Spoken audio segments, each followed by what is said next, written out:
ಸ್ನೇಹಿತರೆ ಎಲ್ಲರಿಗೂ ನಮಸ್ಕಾರ.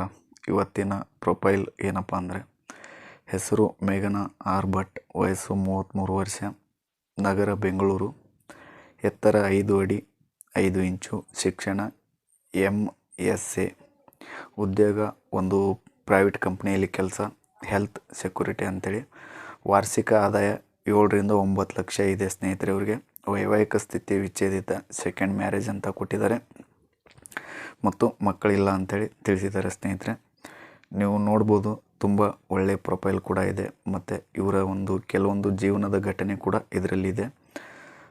ಕುಟುಂಬ: ತಂದೆ ನಿವೃತ್ತ ಸರ್ಕಾರಿ ಉದ್ಯೋಗಿ, ತಾಯಿ ಗೃಹಿಣಿ, ಒಬ್ಬ ತಂಗಿ ಅವಿವಾಹಿತೆ.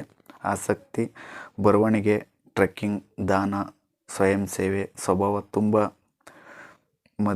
ಮಿದುವಾದ ಸ್ವಭಾವ ಮತ್ತು ನಾನು ಬದುಕಬೇಕೆನ್ನುವ ಛಲ ಅವರಿಗೆ ಇತ್ತು. ಸ್ನೇಹಿತರೆ ಯಾಕಂದರೆ ಕೆಲವೊಂದು ಹೆಣ್ಮಕ್ಳ ಜೀವನದಲ್ಲಿ ಏನು ಆಗಬೇಕೋ ಏನು ಆಗಬಾರ್ದು ಎರಡೂ ಕೂಡ ನಡೆದು ಹೋಗುತ್ತೆ.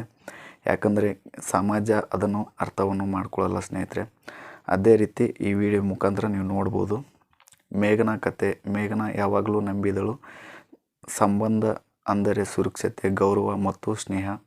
ಆದರೆ ಮದುವೆ ಆದ ನಂತರ ಅವಳ ಜೀವನದಲ್ಲಿ ಬಂದಿದ್ದು ಮೌನ, ನಿರ್ಲಕ್ಷ್ಯ, ಹೊಂದಿಕೊಳ್ಳಬೇಕು ಅನ್ನುವ ಒತ್ತಡ. ಸ್ನೇಹಿತರೆ ಯಾಕಂದರೆ ಇದು ಪ್ರತಿಯೊಂದು ಹೆಣ್ಮಕ್ಳಿಗೆ ಬರುವಂಥ ಒಂದು ಉದಾಹರಣೆಯೇ ಇರುತ್ತೆ. ಯಾಕಂದರೆ ಇವಾಗ ಎಲ್ಲರಿಗೂ ಗೊತ್ತಿರುವಂಥ ಇದನ್ನೇ ಇದೆ. ಸ್ನೇಹಿತರೆ ಈ ಸಮಾಜದಲ್ಲಿ ಪ್ರತಿಯೊಬ್ಬರು ಮದುವೆ ಆದಮೇಲೆ ಹೊಂದ್ಕೋಬೇಕು, ಅವ್ರ ಜೊತೆಯಾಗಿ ಹೊಂದಾಣಿಕೆಯಿಂದ ಜೀವನ ನಡೆಸಬೇಕು ಅಂತ ತುಂಬ ಜನ ಬುದ್ಧಿವಾದಕ್ಕೆ ಹೇಳುವುದೇ ಜಾಸ್ತಿ ಆಗಿರೋದ್ರಿಂದ ಅವಳು ವರ್ಷಗಳ ಕಾಲ ತನ್ನ ನೋವನ್ನು ಮಾತಿಲ್ಲದೆ ಹೊತ್ತಿಕೊಂಡಳು.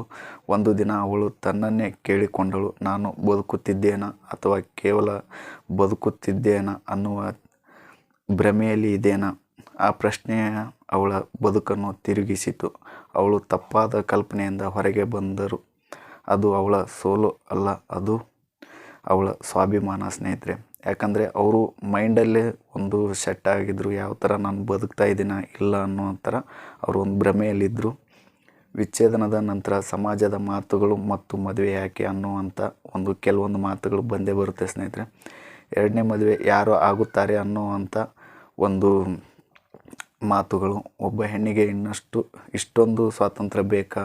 ಮೇಘನಾ ಉತ್ತರ ಕೊಟ್ಟಳು, ನಾನು ವಿಚ್ಛೇದಿತ ಬದುಕಬೇಕೆನ್ನುವ ಆಸೆ ಇದೆ. ಸಮಾಜದ ಬಗ್ಗೆ ಯೋಚನೆ ನನಗಿಲ್ಲ. ನನ್ನ ಮುಂದಿನ ಜೀವನದ ಬಗ್ಗೆ ನಾನು ಯೋಚನೆ ಮಾಡ್ತೀನಿ ಅಂಥೇಳಿ ಒಂದು ಮಾತನ್ನು ಹೇಳಿದ್ರು ಸ್ನೇಹಿತರವರು. ನೀವು ನೋಡ್ಬೋದು. ಯಾಕಂದರೆ ತುಂಬ ಪ್ರಶ್ನೆಗಳು ಎದುರಾಗುತ್ತೆ ಈ ಟೈಮಲ್ಲಿ. ನಾನು ನನ್ನ ಜೀವನವನ್ನು ಮತ್ತೆ ಆಯ್ಕೆ ಮಾಡಿದೆ. ಹೆಣ್ಣು ತನ್ನ ಜೀವನವನ್ನು ಮತ್ತೆ ಕಟ್ಟಿಕೊಂಡಳು. ಈ ಸಮಾಜದಲ್ಲಿ ತಲೆ ಎತ್ತಿ ಬಾಳತೊಡಗಿದರು ಮತ್ತು ತಮ್ಮ ಜೀವನವನ್ನು ಸ್ವತಂತ್ರವಾಗಿ ನಡೆಸತೊಡಗಿದರು. ಯಾರು ಹತ್ತಿರ ಕೂಡ ಅವರು ಸಹಾಯ ಕೇಳಲಿಲ್ಲ. ತಮ್ಮ ದುಡಿಮೆ ನಂಬಿ ಬದುಕತೊಡಗಿದರು. ಸ್ನೇಹಿತರೆ ಎರಡನೇ ಮದುವೆ ಬಗ್ಗೆ ಮೇಘನಾ ದೃಷ್ಟಿಕೋನ. ಅವಳು ಹುಡುಕುವುದನ್ನು ತುಂಬ ಶ್ರೀಮಂತ ಆಗದೇ ಇದ್ದರೂ ಪರವಾಗಿಲ್ಲ, ಬಡವರಾಗಿದ್ದರೂ ಪರವಾಗಿಲ್ಲ ಮತ್ತು ಒಳ್ಳೆಯವರಾಗಿರಬೇಕು ಅಂತ ಹೇಳಿ ನಮ್ಮನ್ನು ಹೊಂದಾಣಿಕೆಯಿಂದ ನೋಡಿಕೊಳ್ಳುವವರಾಗಿರಬೇಕು, ಒಳ್ಳೆಯ ಗುಣಗಳು ಬಂದಿರುವಂಥ ವ್ಯಕ್ತಿ ಆಗಿರಬೇಕು ಅಂತ ಒಂದು ಅಭಿಪ್ರಾಯವನ್ನು ವ್ಯಕ್ತಪಡಿಸಿದರು. ಸ್ನೇಹಿತರೆ ಯಾಕಂದರೆ ಇವಾಗ ಅವ್ರಿಗೆ ಆಗಿರುವಂಥ ನೋವಿಗೆ ಪ್ರತಿಯೊಂದು ಹೆಣ್ಣು ಕೂಡ ಬಯಸುವುದು ಅದೇ ಮಾತೆ. ಯಾಕಂದರೆ ಒಳ್ಳೆಯವರಾಗಿರ್ಬೇಕಂತಲೇ ಎಲ್ಲರೂ ಬಯಸುವುದು. ಸ್ನೇಹಿತರೆ ಇವಾಗ ಸಮಾಜಕ್ಕೆ ಮೇಘನಾ ಕೇಳುವ ಪ್ರಶ್ನೆ, ಒಮ್ಮೆ ತಪ್ಪಾದ ಸಂಬಂಧದಿಂದ ಹೊರಬಂದವರು ಮತ್ತೆ ಸಂತೋಷ ಆಯ್ಕೆ ಮಾಡಬಾರದೆ? ಹೆಣ್ಣನ್ನು ಮೌಲ್ಯ ಅವಳ ವೈವಾಹಿಕ ಸ್ಥಿತಿಯಲ್ಲಿ ಇರಬೇಕಾ ಅನ್ನುವಂಥ ಒಂದು ಪ್ರಶ್ನೆ. ಸ್ನೇಹಿತರೆ ಯಾಕಂದರೆ ಈ ಸಮಾಜದಲ್ಲಿ ಹೆಣ್ಣನ್ನು ಕೀಳಾಗಿ ನೋಡುವವರೇ ಜಾಸ್ತಿ ಜನ ಆಗಿರೋದ್ರಿಂದ ಈ ವಿಡಿಯೋನು ಇನ್ನೊಬ್ಬರಿಗೆ ಶೇರ್ ಮಾಡಿ. ಯಾಕಂದರೆ ಅವ್ರಿಗೂ ಕೂಡ ಸ್ಫೂರ್ತಿ ಆಗಲಿ ಅಂತ ನಾನು ಹೇಳ್ತೀನಿ. ಸ್ನೇಹಿತರೆ ಇದು ಮದುವೆ ಜಾಹೀರಾತು ಅಲ್ಲ, ಇದು ಒಂದು ಜಾಗೃತಿ ಸಂದೇಶ.